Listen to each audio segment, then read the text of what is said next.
Today, I'm going to be answering your common hair questions. My name is Dr. Jenny Liu. I'm a board-certified dermatologist in Minneapolis, and welcome to my YouTube channel. The first question is ingredients to avoid in shampoo and some affordable shampoos. So I think this is a very personal question. It really depends on, your scalp and your hair and the state of those two. For example, if you have, like myself, chemically processed, colored hair, or just dry and more brittle hair, then you want to avoid sulfate-based products. Similarly, if you have more natural, kinky, and curly hair, those tend to be more dry and brittle. And so again, avoiding sulfates may be helpful. Sulfates get a bad rep, but really they're just really great at cleansing and removing everything. So along with the bad, sweat and dirt and oil, you're also stripping your scalp and your hair of the natural oil that often is a protective barrier. And when your hair is already chemically processed or dry and damaged to start with, it can just be extra harsh on your hair and scalp. And so looking for a sulfate-free based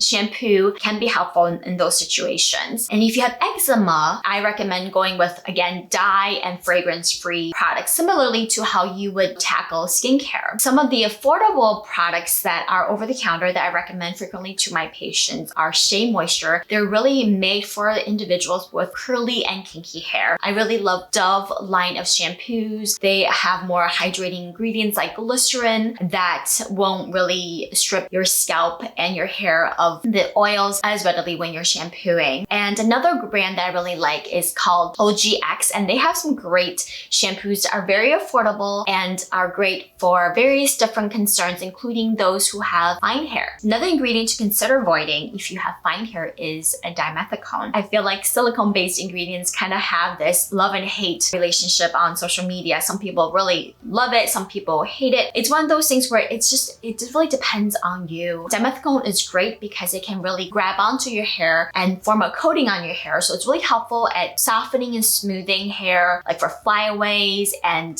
can be moisturizing. But on the other end, it can, because it's great at coating your hair, if you use too much of it or depending on the formulation of the product, it can weigh your hair down. And so for those individuals with more fine hair, dimethicone-based products may not be as ideal or cosmetically elegant. The next question is recommendations for scalp that gets oily after one day. This can definitely be very frustrating because it almost seems like you need to wash your hair on a regular basis, and that is totally okay. We in general say you don't need to wash your hair every day, mostly because it can be very drying on your scalp and on your hair shaft. But for some individuals who have oily scalp, shampooing on a regular basis, on a daily basis, can keep your scalp healthy and fresh. It's a balance, right? So sebum produced by scalp naturally is protective, helps to keep our scalp healthy and lubricate our hair shaft. Over excessive amount of sebum can lead to issues, and it can lead to dandruff or seborrheic dermatitis. And so it can be inflammatory, and also it can trap sweat and dirt and dead skin. So you just have to determine what is going to work well for you. Now, if you are needing to shampoo on a regular basis, I think a couple things you can think about is maybe alternating a clarifying shampoo a few times a week with a more hydrating shampoo, so that way you're not constantly using harsh surfactants and detergents and removing your scalp, because that can also be irritating. You also need to consider if you have oily scalp but dry hair, that frequent shampooing can potentially be damaging on your hair shaft. All right, last question. Tips for hair growth and maintenance. There's so many things that can be helpful when you are trying to grow out your hair for healthy and shiny hair. A couple things to keep in mind. Number one, your hair is predominantly made of keratin, which is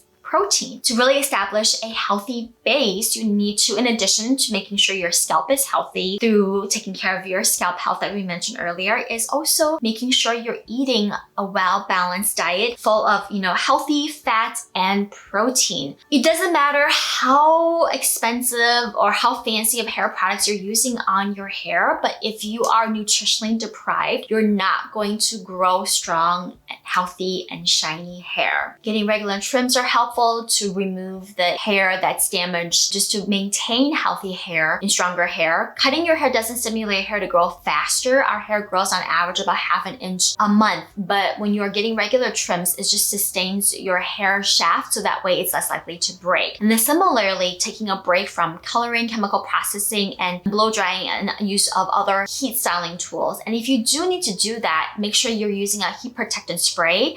And then similarly, using UV protectant on a regular basis. We know that ultraviolet radiation damages the keratin in your hair, and that can cause hair breakage. So applying UV protectant to your hair and wearing hats when you're outside to protect your scalp, all that is really helpful. And lastly, be mindful of the way you style your hair, how you wear your hair. What I mean by that, chronic, tight ponytails and braids can cause traction on your hair follicles, and that can cause damage to your hair follicles. And actually the condition is called traction hair loss, to the point you actually can get hair thinning. Furthermore, if you always put your hair up in a tiny hairdo, that tightness can also cause hair shaft breakage as well. Deep conditioning on a regular basis can be helpful for maintaining healthy hair. You can consider switching to a silk or satin pillowcase that is going to cause less friction on your hair as you sleep. And that can be helpful for individuals who are trying to grow out their hair that already have a dry and damaged hair to start with. Hopefully you found answers to your hair questions among all the explanation that I gave. You can find more of hair and skincare content on my Instagram at derm.talk, and I will see you guys next time. Bye!